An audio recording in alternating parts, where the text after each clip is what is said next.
right, welcome back everybody to another edition of Dollar Bin Digging. This is the video series and article that I do for comicbookinvest.com where I talk about those books that you can still find in those cheap boxes and cheap back issue bins, those dollar boxes and flea market type stuff that you should just be aware of and just, be mindful of. Now, apologies for this coming a bit late. I mean, after a week, I already couldn't keep to my Thursday shift for Dollar Bin Digging, but hey, day job kept me busy yesterday, so I couldn't get this out. So I'm going to drop 2 videos if I can today with Dollar Bin Digging early, and then perhaps the Forgotten First a little bit later on today. And both of them are going to be Halloween themed because, again, I'm still stoked for Halloween. It's coming this weekend, and now's the time. So hopefully you like what we're doing here on the channel. If you do, please let me know in the comments. Like, subscribe, hit the alert button so you don't miss anything. And if you want to see what Halloween-themed books I have for you in Dollar Bin Digging this week, just hang on for a few seconds after the intro, and I'll be right back.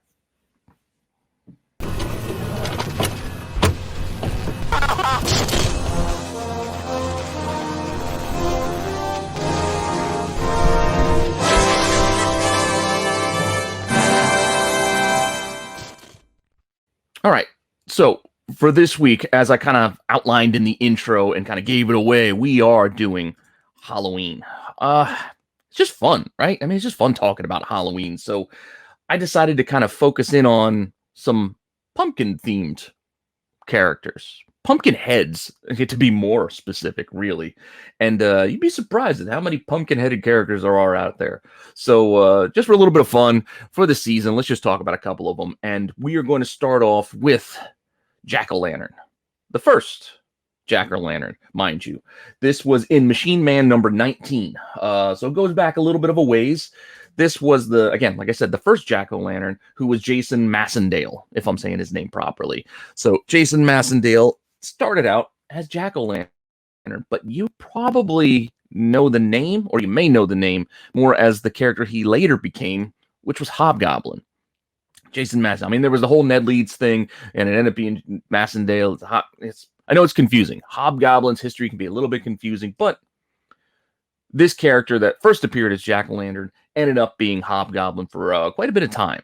So that's just a quick little side note, an extra little boost, I guess, bonus to finding this first appearance of this character. Because again, Machine Man number 19 is one of those weird titles you can sometimes find on those back issue bins. You know what I mean? Like, not a lot of people are collecting Machine Man these days. So getting a weird first, like, Jack-O-Lantern may not be that difficult of an ask if you go back there flipping. But if you're curious of what this thing sells for, you can see it can sell from as high as look at those $80 asks. There's I mean, those were best offer accepted, but and then there's some auction, $550. So it can be all over the place. And if we want to look at what the best offers accepted were, you can see that $88.88 accepted $38.88. So they even accepted a deep discount on that book, but still a high of $50, a low of about $5. This book's all over the place. As far as pricing goes. So who knows what you're going to find if you find it in a box. You might find a copy that's not in the best of shape, but apparently you can still get a few bucks for it if you find one. And if you wanted to sell it. But I'm not talking about your return on investment, telling you to go find stuff to go sell. This is just stuff, information. I'm just giving this information in case you're curious and if you want to know what these things go for. So you make that determination on your own. I'm not recommending you to buy any of this stuff at market prices, nor am I telling you to go and dump it and sell it. It's whatever you decide to do is up to you. I'm just trying to give you a little bit of a sense of what's going on in the market for these books in case you're kind of curious. So if you wanted to shop for one and didn't feel like digging in those dollar boxes, can you find it for cheap? Well, right now, $20 seems to be about the low and $100 could be the high. So it's a bit pricey if you want to go find it online or at least on eBay. So up to you what you want to do, but I'm just telling you, just be aware of it when you're digging in the cheap boxes because you never know what you might find. So that was our first pumpkin-headed Jack-O-Lantern. So that's going to lead us to our second pumpkin-headed Jack-O-Lantern, which shows up here in Captain America 396. This was the next, I guess, the second Jack-O-Lantern, Steve Levins, who kind of lingers around for a while. And then there's some imposters that show up in the Venom, even the most recent Venom series, or, the Venom series over the last couple of years. Jack-O-Lanterns popped up, and then they've not been the real Levins. It's kind of confusing. There's a lot of Jack-O-Lanterns. If you look it up, there's a bunch of different characters who go by this name. So I'm just talking about these first two because I think these were the most important and longest running, I guess, that held that moniker. So the second jack-o'-lantern again, Captain America 396, and I know you know Captain America books are just littered out there. There's tons of Captain America books in those cheap boxes. All the USA agents are probably pulled by now, as well as some of the others, but there's weird stuff like this out there. I mean, even keep an eye out for Cap Wolf, which I think I talked about one of the past Halloweens over the last couple of years, because I've been doing this article a couple of years now, so I always like to do Halloween themed things around Halloween, and I'm pretty sure I did Cap Wolf once, so keep an eye out for Cap Wolf as well. That's like in the early 400s, like 406 or 413, I don't know, early 400s. Cap Wolf is in there, but we're not talking Cap Wolf right now. We're talking jack-o'-lantern. So that being said, Steve Levins, this jack-o'-lantern, again, cool look, fun design. It kind of harkens back to the original jack-o'-lantern, who ended up going on to be Hobgoblin. But it's also been updated, as I said, over the last few years, and even something a little bit more menacing. I don't know. I guess the nicer dress with that flaming pumpkin head, it's a little bit more ominous, I guess, than wearing just tights. But hey, I don't know. Still cool. Still a cool look and a cool design, and one that makes sense why they keep going back to it. I mean, flaming pumpkin head. Who doesn't like that? Just screams Halloween. But if you want to see what this book is actually selling for, if you're kind of curious, if you found one, you want to get rid of it, well, it's still pretty cheap. I mean, this is like $5. You can get for this if you wanted to get rid of one. So that's kind of what it's selling for. And if you want to go shopping for one, there's options out there. It's not that pricey of a book, even though this character's been Jack-o'-lantern for a good bit of time.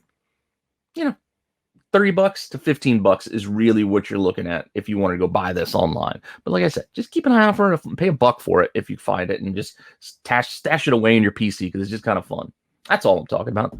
Again, this stuff is just fun. It's fun things to hunt. Keep you in the spirit of the holiday. So if you go out this weekend, go hitting a flea market or digging in dollar boxes at your LCS, just, you know what?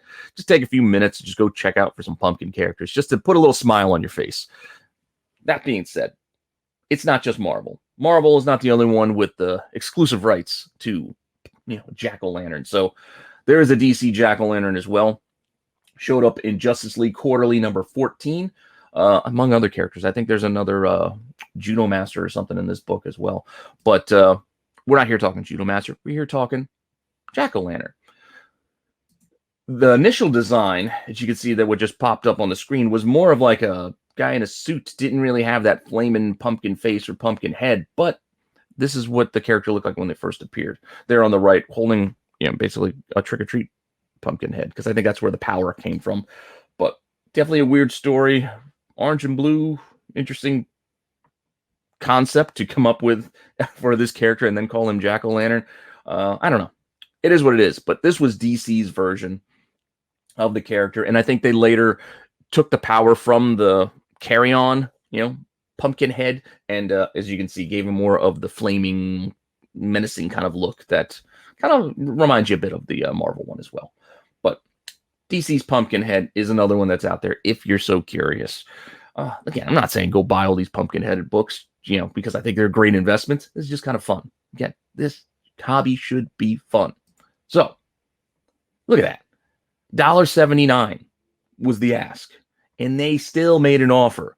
$1.79 was like too much. You know what? I'm not going to pay full price, even at $1.79. They made an offer, and the offer was accepted at $1.50. So this was, a copy that sold. You can see this thing is super cheap. So you're not going to make a ton of money on this. So it's just for fun. If you want to go shopping for whatever reason, and you want to buy one online and not go digging in those boxes, well, $3 up to $15, it seems to be the asking prices right now. So, yeah, it is what it is. Justice League Quarterly number 14, you find that Jack-o'-lantern from the DC side inside. Now, we're going to go a little bit off the rails with our next pumpkin character, because I know you've seen this stuff in dollar bins, and I'm not even sure most of you even remember the Ultraverse, but the Ultraverse had a pretty fun character, Lord Pumpkin or Lord Pumpkinhead. I can't even remember what he went by, but Sludge number 3. Yes, Sludge. Well, I mean, you can see it. The character is Sludge. I guess kind of a Swamp Thing-ish type knockoff, but it's not plant-based. He's sludge-based. So, in Sludge number 3 from Malibu Comics, again, the Ultraverse. You're talking like Prime, Hardcase, Nightman, all those weird characters. I remember, I collected back in the 90s, so I remember having this book. I remember these. But in case you don't this is why I'm sharing it now. And if you can find them, it's just kind of fun. Again, you're not going to make money finding sludge books, but I mean, maybe you do. I don't know. Who knows down the line? But we have this pretty cool design of a character right here. See, check. I mean, I kind of dig it. You get almost like a Joker vibe with, kind of like a Sam Hain kind of thing going. I kind of dig it. I definitely kind of like it. He has a very, very interesting look here. But as I said, it's an Ultraverse book. Not many people care about the Malibu Ultraverse, even though they did kind of cross over into Marvel eventually. Actually, pretty soon, around this time. But if you want to see what's sold for this thing, does it really matter? Like, honestly, do you really care what Sludge 3 is selling for? Probably not. But if you wanted to go buy one because, you just really want this first appearance of Lord Pumpkin, well, they're out there. $4 to $10. Look at that. People are asking still a few bucks for this. Up to you what you want to do. I'm just telling you to keep an eye out for it in those dollar boxes because it's just a fun little thing. But despite the first appearance of the character of Lord Pumpkin, I do like the other kind of like a one-offs. Well, not even one-offs. There was an issue 0 that came out. That's pretty cool. I've said it before. I like a good throne, like sitting cover. Like, I don't know, there's something cool about it. So you got this Lord Pumpkin with his kind of a Victorian garb, a top hat there too. He's got a whip. Just looks kind of cool. Just kind of a cool cover. And this is issue 0 because it was the 90s. Everybody loved issue 0s and 1/2s and what have you. But there was also a collector's edition, I guess, of this cover as well. You just want to be aware of, which is basically just a zoom in on the face. Which again, it's a cool look. Definitely a cool little cover. So if you see them for a buck, I would just pick them up because it's just kind of thing that just kind of catches my eye. So why not just throw it into the collection? But if you want to look at like a Lord Pumpkin, again, not the first appearance, but it's an issue 0 and it's a pretty cool cover. $1.75, one sold for. But what I'm going to get into next is that Lord Pumpkin, after this issue 0, also had kind of a 1 through 4 in a flip book with another series. And if you can get a set of these things, they seem to do pretty well because look, $50 for a set of this issue 0, well, both issue 0s and the next 4-issue mini. $50 ain't too bad if you can find the whole thing collected. If you can find the whole collection in a dollar box, you might be able to make a few bucks because these actually sell. This isn't the only one that sold. A couple sold in this $40 to $50 range set wise. So if you can build out a set, it's worth hunting. So it's another little fun thing to do. It almost gives you like a little scavenger hunt thing to go and play. But if you just want to go shopping for this Lord Pumpkin number 0, you can see $2 up to 15 really, but it's still very, very cheap on its own. But like I said, if you can build out a set, you can do all right. And when you're digging for this set, you got to be aware, as I kind of mentioned, it's flip books. So even though issue 0 is here, the 1 through 4 of this following series is a flip book with Necromantra. So I don't know if you also remember Mantra. Some pretty cool covers on that series on its own, but I guess in this Necromantra, this more Halloween type themed story, it's a flip book. So if you flip into a box, it might be this cover, it might be the next.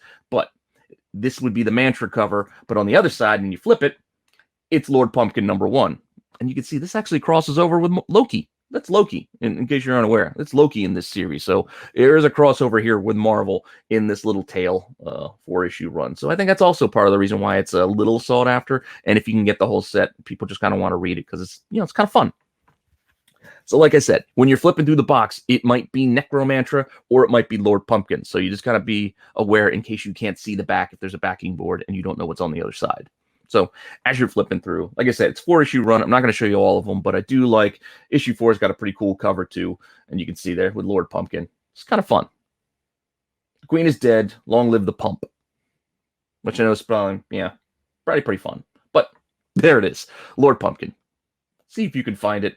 Like I said, apparently if you can find a whole set, they do all right. But just a fun thing to hunt. And like I said, a cool looking character. I think, personally. I kind of dig it. Well, moving on. We're talking about Pumpkinhead.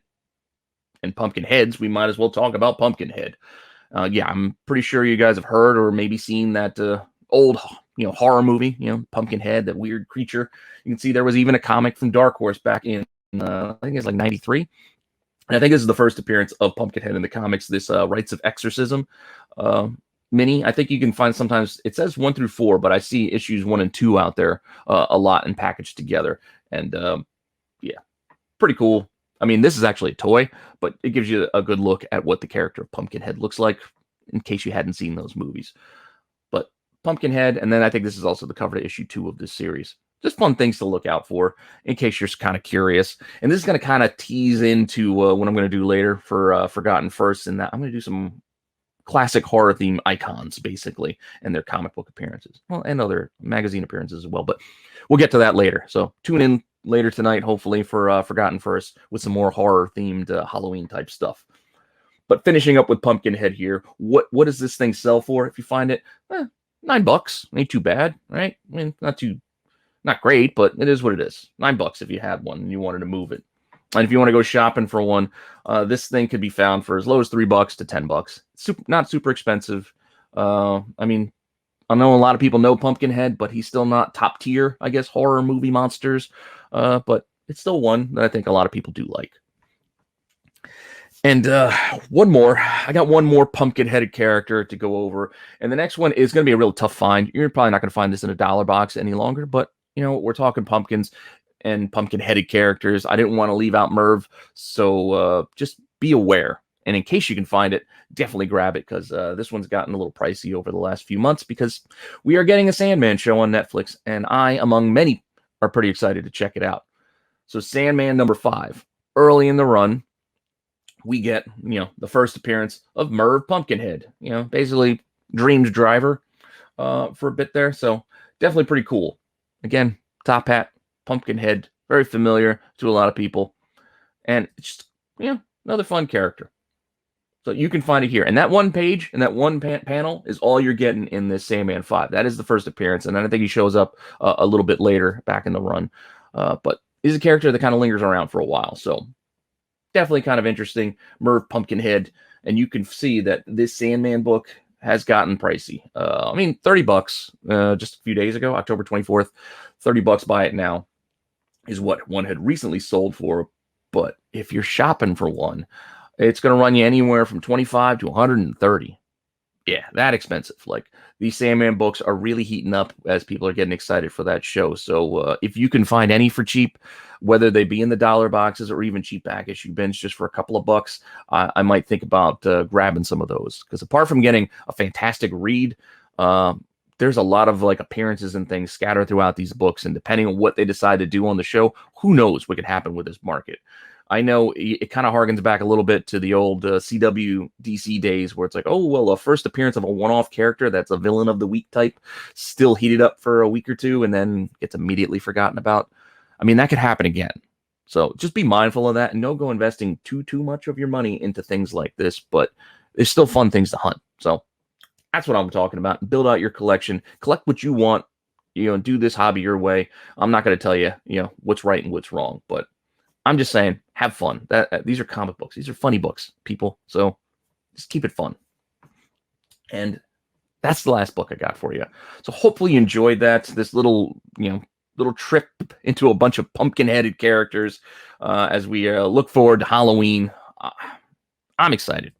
I don't know. I don't get excited every year, but for some reason this year I'm getting a little more excited for Halloween coming. So definitely I'm going to watch a few horror movies this weekend. But that all being said, hopefully you enjoyed that and you are enjoying all the content here on the channel. Let me know again in the comments, like and subscribe, all that fun stuff. Keep telling your friends so we can keep growing this thing. And I'll just keep pumping out content as long as you guys keep enjoying watching it. So let me know what you want to see. If you think this was a waste of time, like you're not going to go hunt pumpkin characters, all right, that's fine. That's fair enough. Let me know. I don't care. You can criticize as much as you like. But as I said, let's just have some fun. All right. I guess I will see you guys later on today if you want to check out the horror icons in Forgotten Firsts. Otherwise, I will see you soon with some more content.